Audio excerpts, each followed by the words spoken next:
Hello, everyone from onboard the beautiful AmaStella. We are currently making our way from yesterday's port, which was Rotterdam, to today's port, which is Zaandam, which is a port about 20 minutes outside of downtown Amsterdam. And as I've been sailing with guests for the last week, one of the most popular questions that I've gotten was really about the difference between river cruising and ocean cruising. I was pleasantly surprised by the number of guests that are actually first-time cruisers. And I don't just mean first-time river cruisers. I mean first-time cruisers. They, wanted to see the Rhine, so they took this amazing trip on Ama. And now they're like, wait, I actually really like cruising. So I wanted to kind of talk a little bit about the differences between river cruising and ocean cruising for somebody who has maybe done one, but not the other, has never done either, and is trying to decide which one is perfect for them. And yeah, so let's get into it.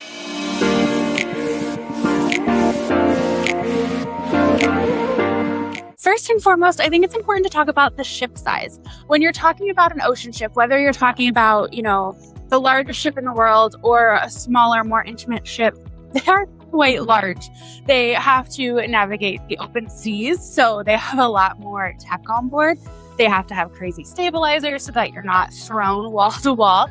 And they really, there's a lot to do on those ships. When you're talking about a group, you are talking about a much more intimate vessel.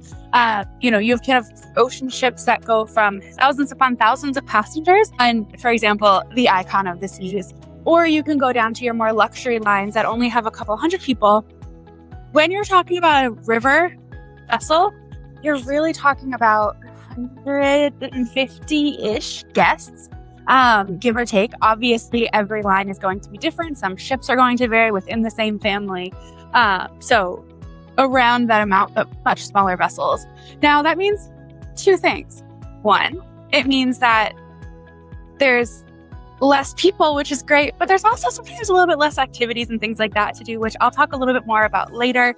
But the reason for it is really think about where these ships have to sail. They have to be able to get under these bridges throughout the European rivers or South America rivers or wherever the rivers of the world are that they're sailing.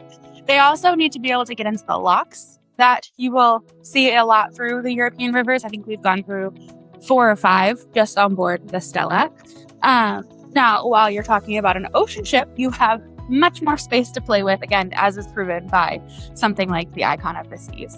Now, the size has a lot of positives to it, too. One of the biggest being the ports and the different places that you can visit. Your river ships can visit smaller places, like sailing from Zaandam outside of Amsterdam or Basel along the Rhine, whereas your ocean ships need to go out of big cities like Civitavecchia, which is outside of Rome, or Barcelona, Spain, etc. It's why you'll see very different itineraries on a smaller, more intimate vessel than you will on one of, the largest ships in the world. So there's a lot of varying there. Now, we did the tulip time itinerary. So we were sailing round trip Amsterdam. We've seen some incredible ports in Belgium. We've sailed Netherlands yesterday and today. And we're really going into the heart of these cities. We were in Antwerp, Belgium a few days ago. We were right up. A lot of people opted to simply just walk off the ship and explore Antwerp on their own because we were right there. Yesterday in Rotterdam, when we disembarked the vessel, we were actually on an active bike lane because it was bike lane and then you went up a little hill, bike lane, and then you were in town. So you're really getting into the heart of these cities pretty much from the start. So biggest difference, I think, then obviously the destinations and the ports is going to be the size of the vessel. The second major difference that I heard a lot of people talking about, my husband said to me when we were on board, is the difference in dining. Now, when you're on board, especially a large vessel, there's usually multiple dining times, multiple dining options, and quick grab and go options that you can enjoy when you're on board. When you're talking about a river ship, obviously, again, it's much smaller. On board AmaStella specifically, there are 2 restaurants, and then they have the Lark Lounge, which does feature grab-and-go type bites, and you can get lunch in there when they're serving that. So it's, portions of what's being served in the main restaurant. Now, when you're talking about an ocean vessel, especially some of the largest in the world, you'll have multiple types of restaurant, both included and specialty that have an upcharge or an a la carte menu. There's usually some sort of grab and go, either pizza or sandwiches or things like that. And usually there's just a variety of places to choose from. When you're sailing on river, again, there's 2 main restaurants on board the AmaStella. There are ships that are going to have more. There are ships that are going to have less. It is going to vary from line to line. On board AmaStella, you have the main restaurant, which serves breakfast, lunch, and dinner, and it serves it at one set time. So a lot of times when you're on an ocean vessel, there's either open dining, and you can kind of show up whenever between the hours of 5:30 and 9 o'clock, or there will be set dining times. You know, you can eat early, you can eat late, or you can have your open, my time for, freestyle, whatever that dining is. Again, varies by cruise line. On board AmaStella, your dinner is served at 7 p.m. in the main restaurant, or 7 p.m. at Chef's Table. And Chef's Table is a more intimate dining experience. I think it fits about 20 to 30 people. You do have to pre-register to go. And I mean, it's delicious. We had it the other night. It was an incredible experience. The food was delicious, but it is, again, 2 dinings. Now, they are included, which is a huge plus if you enjoy that more specialty dining experience, but it varies a lot for those of us that are used to ocean cruising. Next up, another major difference is going to be the entertainment. I will say Ama does a great job of having onboard entertainment. There were 2 ports where they brought entertainment on the vessel so that we can enjoy that after dinner. There was karaoke, but if you are someone who enjoys trivias and Broadway style shows and insane musicals. Now, I will say I don't miss it. As someone who loves a good Broadway show, who never misses a chance to see an ice show or an aqua show when I'm on those ships, it's been still an incredible experience. It's just you don't have that at night. Typically, the nights look like you go to the pre-dinner briefing where there's cocktails, and then the cruise manager will come out and kind of tell you about what's happening that night, what's happening the next day. And then from there, you go to dinner.